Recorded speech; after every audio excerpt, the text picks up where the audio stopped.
Hello ghostly army, कैसे हैं आप सब। तो आज मैं लेकर आ चुका हूं हाई डिमांड पर एक सीरीज को जिसका नाम है मंडेला मर्डर्स या फिर मंडल मर्डर्स, जो कि अभी रिसेंटली ही नेटफ्लिक्स के ऊपर रिलीज हुई है। इस सीरीज के अंदर कुल मिलाकर 8 एपिसोड्स हैं और ये जो सीरीज है वो परफेक्टली ब्लेंड करती है मिस्ट्री, सुपरनैचुरल, हॉरर और साइकोलॉजिकल थ्रिलर एलिमेंट्स को। सीरीज काफी इंटरेस्टिंग है, काफी बढ़िया है। यहाँ पर हमको एक मिथिकल एंटिटी यस देखने के लिए मिलेगी, साथ ही साथ अयस्तियों का कल्ट भी होगा। काफी सारी चीजें हैं जो कि बहुत ही इंटरेस्टिंग है, काफी चिलिंग माहौल बना देती हैं। उम्मीद करता हूँ आपको पसंद आएगा और मैं इस सीरीज को एक्सप्लेन करूंगा 2 पार्ट्स में। आज की इस वीडियो के अंदर हम 4 एपिसोड्स को एक्सप्लेन करेंगे और कल वाली वीडियो के अंदर हम एक्सप्लेन करेंगे बाकी के बचे हुए 4 एपिसोड्स को। आपको देखने में काफी मजा आएगा। और रिसेंटली मैंने एक्सप्लेन किया है वियतनामीज हॉरर फिल्म को, काफी बढ़िया है। अगर आपने नहीं देखा है जाकर देख लीजिए, उसका लिंक आपको नीचे डिस्क्रिप्शन पिन कमेंट में मिल जाएगा। तो चलिए अब बिना किसी देरी के चलते हैं सीधा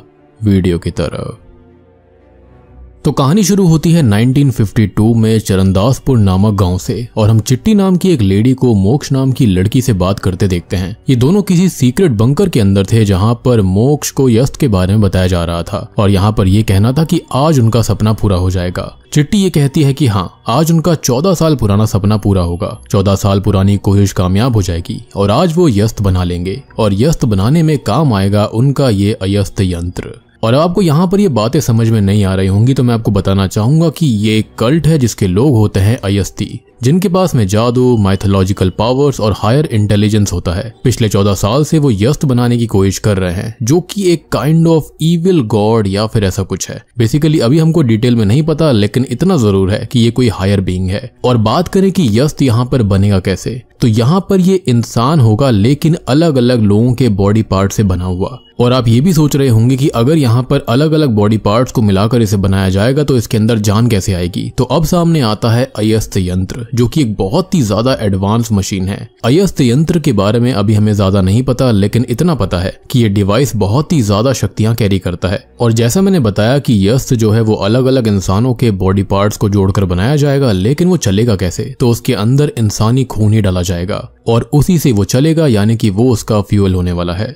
अब तभी हम इन यस्तियों की महामहिम रुक्मणी को देखते हैं, जो कि यस्त बनाने की प्रक्रिया शुरू करती है और उस बॉडी की छाती पर एक जगह है जहां पर एक मणि या फिर जेम वो प्लेस करती है। अब मशीन चालू होती है और हम उस डेड बॉडी के अंदर जान आता देख पाते हैं, यानी कि यस्त यहाँ जिंदा हो रहा था। लेकिन तब तक होता यह है कि जो गांव वाले थे वो उन सभी को विचेस और जादू टोने वाली कह रहे थे। अब गांव वाले सब कुछ खत्म करने आए थे जिनको अयस्ती रोकने लगते हैं, लेकिन अंदर ही कोई होता है जो कि यस्त को यानी कि उस शरीर को बीच में ही जला देता है, यानी कि ये प्रक्रिया पूरी नहीं होने देता। अब रुक्मणी जो होती है वो ये देखकर काफी परेशान हो जाती है, लेकिन वो कुछ कर नहीं सकती थी। तभी चिट्टी उसे ये कहती है कि वो उस यंत्र को और उस मणि को लेकर यहाँ से चली जाए। और आज ये प्रोसेस रुक तो गया है, लेकिन अब ये सालों बाद ही पूरा हो पाएगा, क्योंकि अयस्ती यंत्र एनर्जी पर काम करता है और सालों बाद यस्त बनाने के लिए अयस्तियों को रुक्मणी की ही जरूरत पड़ेगी, क्योंकि वो महामहिम थी, वो सारी चीजें जानती थी। अब रुक्मणी और मोक्षा जो होती है वो यहाँ पर यंत्र लेकर वहां से निकल जाती है और चिट्टी बंकर के अंदर ही ब्लास्ट करके अपने साथ बाकी गाँव वालों को खत्म कर देती है, जिसके साथ ही कहानी शिफ्ट होती है 2025 में। खैर अब तभी हम देखते हैं विक्रम सिंह को, जो कि अपने पिता विश्वनाथ के साथ काफी सालों बाद अपने होम टाउन चरणदासपुरी जा रहे थे। अब विक्रम के बारे में थोड़ी बहुत बात करी जाए तो वो दिल्ली पुलिस डिपार्टमेंट में काम करता है, लेकिन वो अभी सस्पेंड हो चुका है और उसकी लव इंटरेस्ट कविता अभी कोमा में है, इस वजह से वो काफी दुखी है। अब ट्रेन के अंदर उसे और उसके पिता को अभिषेक नाम का एक प्रेस फोटोग्राफर मिलता है, जिससे कि वो थोड़ी बहुत बात करते हैं और विक्रम यहाँ पर अभिषेक का हाथ नोटिस करता है जहाँ पर उसका एक अंगूठा कटा हुआ था। अब वो अभिषेक से ये पूछता भी है कि वो चरणदासपुर में ही रहता है या फिर वहां पर क्या करता है, जिस पर वो मना कर देता है और ये बताता है कि वो तो खाली काम की वजह से वहां पर आता जाता रहता है। अब थोड़ी देर के बाद में विक्रम और विश्वनाथ घर पहुंच जाते हैं और यहाँ पर आते ही दोनों दुखी हो गए थे, क्योंकि उनके ट्रॉमा यहाँ से जुड़े हुए हैं। तो असल में विश्वनाथ और उसकी वाइफ वसुधा अपने दोनों बच्चों विक्रम और पवन के साथ रहा करते। बचपन में एक बार दोनों बच्चे गाड़ी चलाने निकल गए थे, जिससे कि उनका एक्सीडेंट हो गया और पवन अपनी आखिरी सांसें गिन रहा था। अब ये चीज क्या कम थी कि तुरंत बाद ही विश्वनाथ की बीवी भी अचानक से गायब हो गई और आज तक कभी वापस लौट कर नहीं आई, यानी कि वो कभी मिली ही नहीं, ना ही उनकी कोई खबर आई थी। बस जिस दिन वो गायब हुई थी उस दिन एक जंगल से उनका पर्स मिला था। Now coming back to the present time, दोनों ही पिता और बेटे एक दूसरे का ख्याल रखते हैं और जैसे तैसे खुश रहने की कोशिश करते हैं। खैर अब हम अभिषेक को देखते हैं, जो कि असल में यहाँ गांव के अंदर एक टास्क करने के लिए आया हुआ था और मैं आपको यहाँ पर पूरा माजरा समझाता हूँ। अब यहाँ अनन्या भारद्वाज नाम की एक पॉलिटिकल पार्टी की कार्यकर्ता है जिसकी पकड़ काफी मजबूत है यहाँ पर, लेकिन दो भाई हैं जिनके नाम है सुजय और विजय यादव। वो भी पैसे और पहचान के दम पर पार्टी से टिकट लेना चाहते हैं। अब अनन्या जो है वो शादीशुदा है, लेकिन वो डायरेक्टली उनसे लड़ नहीं सकती, तो यहाँ पर वो एक षड्यंत्र रचती है जिसके अंदर उसने अभिषेक को यहाँ भेजा है ताकि वो सुजय और विजय को पार्टी के सेक्रेटरी से मिलकर ब्राइब देते टाइम की तस्वीरें निकाल ले, जिसको अनन्या अपने फायदे के लिए इस्तेमाल करेगी।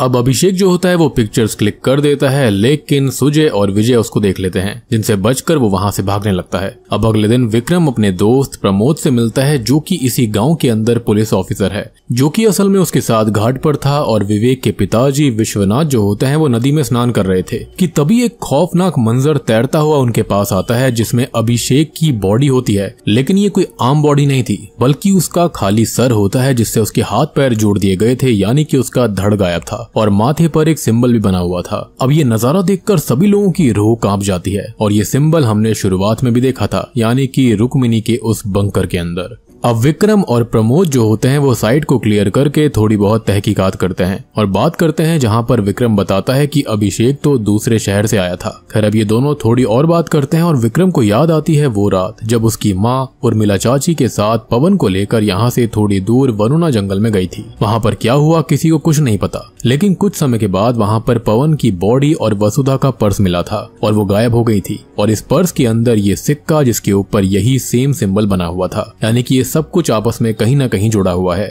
विक्रम आगे कहता है कि शायद उसके पिता ने माँ को अच्छे से नहीं ढूंढा, क्योंकि उसे आज भी लगता है कि वो जिंदा हैं और कहीं न कहीं तो मौजूद हैं। प्रमोद उससे कहता है कि ये सिक्का एक बड़ा क्लू हो सकता है और अब उन्हें माँ को ढूंढना चाहिए। Now coming back to the Ananya, तो अनन्या का पति पैरालाइज्ड है और उसके पीछे भी उसी का हाथ है, उसने ही ऐसा करके रखा है पावर के लिए। खैर वो सुजय और विजय को रास्ते से हटाना चाहती थी, जिसके चलते वो उनको अरेस्ट करवाती है और अफवाह पहुंचवाती है उनके तीसरे भाई बंटी के पास ही कि उनका एनकाउंटर होने वाला है। अब बंटी जो होता है वो दिमाग से थोड़ा सा उल्टा है, तो वो पुलिस व्हीकल के ऊपर ही अटैक कर देता है, जिसमें एक कांस्टेबल की जान चली जाती है। अब अनन्या इसके बारे में मंत्री जी से बात करती है और उनको दबे शब्दों में धमकाती भी है कि अभिषेक ने जो फोटोज ली थी वो उसके पास है और बाकी का डेटा वो ऑलरेडी हटवा चुकी है। और रही बात यादव भाइयों की, तो उनके खिलाफ भी पूरे सबूत उसके पास हैं। मीनवाइल विक्रम को ये पता चलता है कि अभिषेक यहाँ का लोकल था और उसका घर यहीं पर है जहाँ पर उसकी बीवी रहती है और वहाँ पर वो उससे मिलने जाता है। यहाँ उसको पता लगता है कि अभिषेक के बचपन का नाम असल में बबलू था और अब उसे तभी क्लिक होता है कि उर्मिला चाची के बेटे का नाम भी तो बबलू ही था, जिससे कि उसका दिमाग घूम जाता है, क्योंकि ये अभिषेक तो उसके ही बचपन का दोस्त बबलू है, तो फिर उसने यहाँ पर अपनी पहचान क्यों नहीं बताई। अब उसे एक ख्याल आता है और वो उर्मिला चाची के घर जाने का प्लान करता है, क्योंकि जब वसुधा यानी कि उसकी माँ गायब हुई थी उसी दौरान उर्मिला चाची, नीरज चाचा और बबलू कहीं चले गए थे।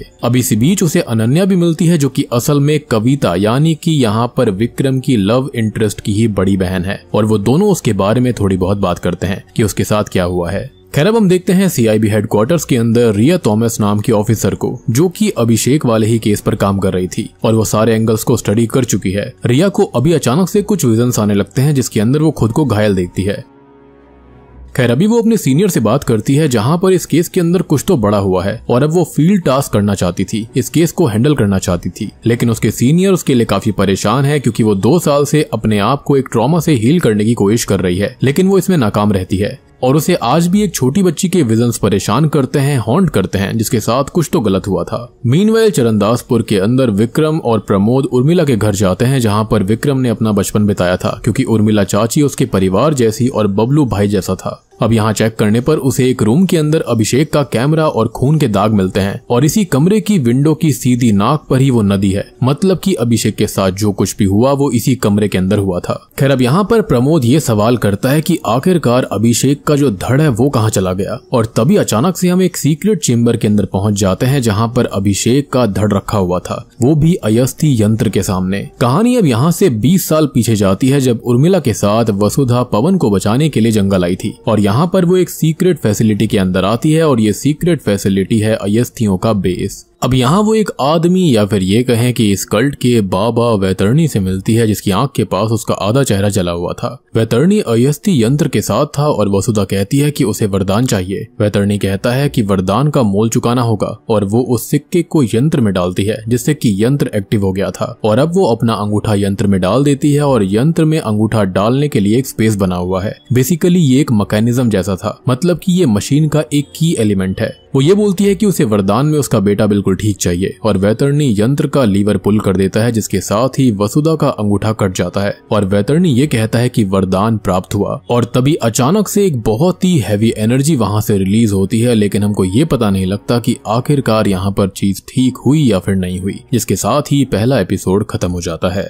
अब दूसरा एपिसोड शुरू होता है 7 साल पहले सुजय और विजय यादव से, जो कि एक बाहुबली से छुपकर जंगल में रह रहे थे। अब एक दिन होता यह है कि विजय खाना लेने बाहर जाता है, जिसे बाहुबली के लोग देख लेते हैं और मारने उसका पीछा करने लगते हैं। अब उनकी माँ को इस बात की खबर मिल गई थी, तो वो एक मिस्टीरियस लेडी से मिलती है और अपने बच्चों की जान बचाने के लिए बोलती है। वो लेडी उनसे कहती है कि उन्हें ये वरदान मिल जाएगा, बस मोल चुकाना होगा। और वही सेम सिंबल वाला सिक्का उसे दिया जाता है, जो कि अभिषेक के माथे पर भी बना हुआ था। अब माँ जो होती है वो जंगल में अयस्तियों के बेस पर जाती है, जहाँ पर उन्हें वैतरणी मिलता है और वो उससे वरदान का बोलती है। वो वही सेम प्रोसेस करता है, जिसके अंदर सिक्का यंत्र में डालो, अंगूठा अंदर डाल दो और वरदान मांगो। और वरदान में वो अपने बच्चों की जान और सलामती की इच्छा करती है और दुश्मनों का सर्वनाश मांगती है।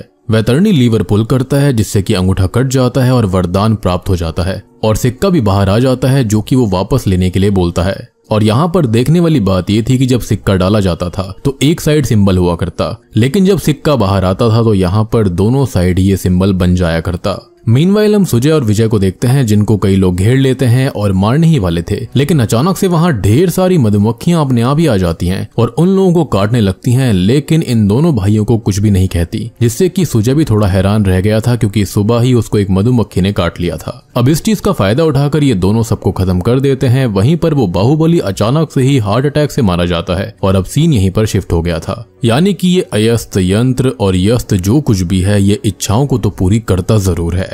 एनीवेज प्रेजेंट टाइम में दिखाया जाता है कि रिया परमिशन लेकर फाइनली इस केस की इन्वेस्टिगेशन करने के लिए चरणदासपुर आ चुकी है और प्रमोद उसे पिक करके उसका ऑफिस दिखाता है, जो कि एक स्कूल के अंदर ही सेटअप करा गया था। वो चार्जशीट मांगती है और अभी से प्रमोद उसके अंडर काम करेगा और कुछ दिन वो घर भी नहीं जा सकता था। दूसरी ओर हम विक्रम को देख पाते हैं, जो कि अभिषेक की वाइफ से as an insurance company employ मिलता है और बहाने से ये पता कर लेता है कि उर्मिला आज भी जिंदा है और अपने भाई के घर रहती है, बस उसकी हालत ठीक नहीं रहती, और वो उसका एड्रेस लेकर वहां से निकल जाता है। यानी कि उनकी माँ आज भी जिंदा थी। खैर हम सुजय और विजय की माँ को देख पाते हैं, जो कि फिर से उसी मिस्टीरियस लेडी से मिलती है और इस बार भी उनसे हेल्प मांगती है, तो वो लेडी फिर से उन्हें वही सिक्का सौंप देती है, यानी कि फिर से मोल चुकाना था। वो सुजय और विजय को उस वरदान के बारे में बताती है, लेकिन विजय को तो इन बातों पर भरोसा नहीं था और वो अनन्या को ही रास्ते से हटाना चाहता है। हालांकि सुजय को इस वरदान पर पूरा भरोसा था, क्योंकि उसने फील किया था कि मधुमक्खियां उन्हें उस रात बचाने आई थीं।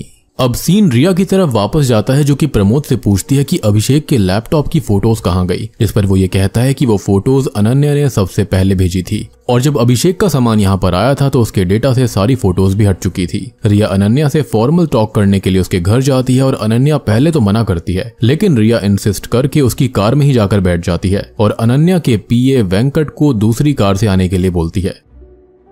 यहाँ पर वो अनन्या से ये बोलती है कि अभिषेक को आखिरी कॉल उसके घर से ही गया था। 3 महीने पहले वेंकट भी उससे मिला था, जिस पर अनन्या ये बताती है कि वो फोटोग्राफर था, तो कैंपेन के लिए उसने उसे हायर किया था, इसमें कौन सी बड़ी बात है। अब ये दोनों आपस में बात कर ही रही थी कि तभी ड्राइवर उनको एक खाली रास्ते पर ले आया था, क्योंकि विजय यादव ने उसकी बेटी को किडनैप करने की धमकी दी थी। यानी कि ड्राइवर यहाँ पर मजबूरी में ऐसा कर रहा था। अब यहाँ विजय और उसके गुंडे आ जाते हैं और अनन्या पर अटैक करते हैं, लेकिन रिया सबको पीट देती है, लेकिन उसे उस बच्ची के विजन्स फिर से हॉन्ट कर रहे थे और अब तभी एक गुंडा उसके सर पर कुछ मार देता है, जिससे कि रिया वहीं बेहोश हो जाती है और अनन्या अब तक वहां से अपनी जान बचाकर भाग गई थी। तभी सुजय यादव वहां पर आता है, जो कि विजय के ऊपर गुस्सा करता है कि ये उसने क्या किया और अब उनको वरदान का ही सहारा लेना पड़ेगा। खैर अब ये रिया को गाड़ी के डिग्गी में ही डालकर वरुणा के जंगल निकल जाते हैं और रास्ते में सुजय अपने एक आदमी को पैसे देकर तैयार करता है कि वो अपना अंगूठा दे। दूसरी ओर विक्रम उर्मिला से मिलता है, जो कि अब पागल सी हो चुकी है, अपने सुध बुध को खो बैठी है, लेकिन विक्रम वसुधा का नाम बताता है और उसकी आवाज टेप के अंदर थी, जो कि वो उसको सुनाता है। तभी उर्मिला थोड़ी होश में आकर उसे उस रात की वरदान वाली बात बताती है, तो अब वो भी जंगल के लिए निकल गया था। मीनवेल सुजय और विजय के बिहाफ पर उनका नौकर वरदान मांगता है और वरदान पूरा होते ही वो लोग वैतरणी को ही शूट करने के लिए तैयार थे, लेकिन वो बिल्कुल नहीं डरता बल्कि स्माइल करता है। और अब तभी एक अयस्ती कल्ट का योद्धा वहां पर आकर उनके लोगों को खत्म कर देता है। यहाँ पर एक स्मोक भी फेंका जाता है जिसके अंदर सुजय और विजय जम गए थे। और अब तभी योद्धा जो होता है वो उनके एक एक हाथ काट कर उनका गला काट कर उन्हें खत्म कर देता है। यानी कि यहाँ पर वरदान पूरा ही उल्टा पड़ गया था। अब तभी योद्धा उस नौकर के पास भी आता है, लेकिन उसका कटा हुआ अंगूठा देखकर वो उसको छोड़ देता है। और यहाँ पर सुजय और विजय के खत्म होने की वजह हमको पता चलती है। सबसे पहला तो ये था कि उन्होंने वैतरणी को मारना चाहा, और दूसरा उनका वरदान जो था वो उनको चाहिए था, लेकिन इसका मोल कोई और चुकाए ऐसा नहीं हो सकता। यानी कि जिसको वरदान चाहिए मोल भी उसके ही परिवार वाले को चुकाना होगा। यानी कि सिंपल सी बात है, जिसको वरदान मिलेगा मोल भी वही चुकाएगा। खैर थोड़ी देर के बाद में विक्रम यहाँ पहुँचता है और रिया की हलचल सुनकर उसे डिग्गी से बाहर निकालता है। खैर अब ये लोग आगे देखते हैं तो सुजय और विजय जो थे वो आग के जलते हुए सिंबल के बीच पड़े हुए थे, जिसके साथ ही ये दूसरा एपिसोड भी यहीं पर खत्म हो जाता है। तो एपिसोड 3 की शुरुआत होती है कैवल्य शास्त्री जी और उनकी पत्नी से, जो कि सुबह सुबह पूजा पाठ करने के लिए तैयार होते हैं। लेकिन आज शास्त्री जी को मृत्यु का साया दिखाई दे रहा था, जिससे कि वो काफी परेशान हो जाते हैं कि क्या अमंगल होने वाला है, किसकी मृत्यु आने वाली है, कैसी मृत्यु आएगी। और सीन यहीं शिफ्ट हो जाता है। कहानी फिर से प्रेजेंट टाइम में आती है, जहां पर विक्रम बाकी पुलिस टीम के साथ उसी बेस को चेक कर रहा था। लेकिन एक रात पहले तक जो केस चमक रहा होता है, यानी कि वो फंक्शन में था, वो अब अचानक से खंडर जैसा बन गया था। ऐसा लग रहा था कि जैसे उसे चलाने के लिए कुछ खास चीज चाहिए थी, यानी कि वरदान मांगने के लिए सिक्का और अंगूठा। सबसे बड़ी बात कि आप शुरुआत से एक चीज नोट करते आ रहे होंगे कि ये मशीन टाइप की जो कुछ भी है वो बहुत बड़ी भी हो जाती है, छोटी भी हो जाती है। तो ये चीज अपने आप ही हुआ करती थी। अब जैसे कि यहाँ पर अयस्त वगैरह को फिर से जिंदा करना होगा तो उसके लिए तो ये बड़ी हो जाया करती, लेकिन जब कोई वरदान वाली चीज हुआ करती थी तो ये छोटी सी हो जाया करती थी, जहाँ पर एक लीवर भी हुआ करता।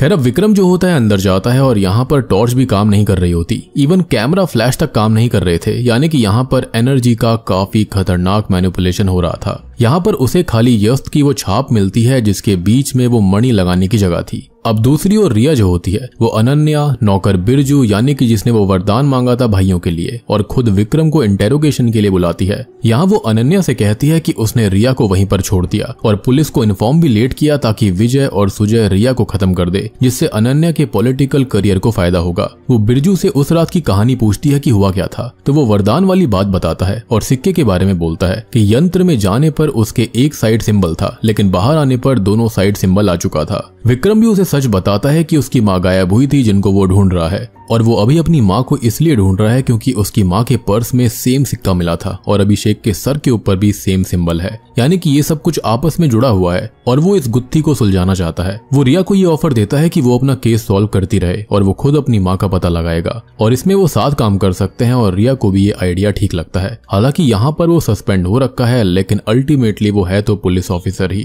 खैर अभी इसी बीच उससे मिलने शास्त्री जी आते हैं और वो उनसे बात करने लगते हैं। अब शास्त्री जी विस्तार से बताते हैं कि वो छाया उपासक हैं, मीन्स शैडो वर्शिपर रीडर हैं, और सबकी अलग अलग छाया होती है। और आज उन्हें मृत्यु की छाया दिखाई दी है, लेकिन वो अकेली नहीं थी, अपने साथ आखिरी मृत्यु का अंश लाई थी जिसमें नाइट जैस्मिन की स्मेल थी। और वो ये स्मेल ढूंढते हुए वरुणा जंगल गए थे, जहाँ पर एक खास नाइट जैस्मिन मिलता है, और वहाँ पर मृत्यु की छाया उन्हें एक तरह से ललकार रही थी। वो आगे ये बताते हैं कि उनके फ्रेंड जिमी खान ने यहाँ की मौतों को स्टडी करके ये कहा है कि अब एक शौनक मतलब की गुरु की मृत्यु होगी, और वो खुद एक गुरु हैं। सबसे बड़ी बात यह है कि वो मृत्यु से नहीं डरते, लेकिन उन्हें सच जानना है, वो सच को उजागर करना चाहते हैं। लेकिन इतने में ही उनकी पत्नी वहां पर आकर उन्हें साथ चलने के लिए बोलती है, क्योंकि उनके बेटे अमृत के खाने का समय हो चुका था, जो कि उनके बिना कुछ भी नहीं खाता। और हाँ, मैं एक और चीज आपको यहीं पर बता देता हूँ कि शास्त्री जी की बीवी का नाम कालिंदी है, ताकि आगे चल के आपको कंफ्यूजन न हो जब मैं इस नाम के बारे में आपको बताऊं। खैर अब हम विक्रम को देखते हैं, जो कि जिमी खान के घर जाता है, लेकिन जिमी उससे बात करने से इनकार कर देता है और शास्त्री जी को कॉल करके कहता है कि वो डरे नहीं, उसे कुछ नहीं होगा।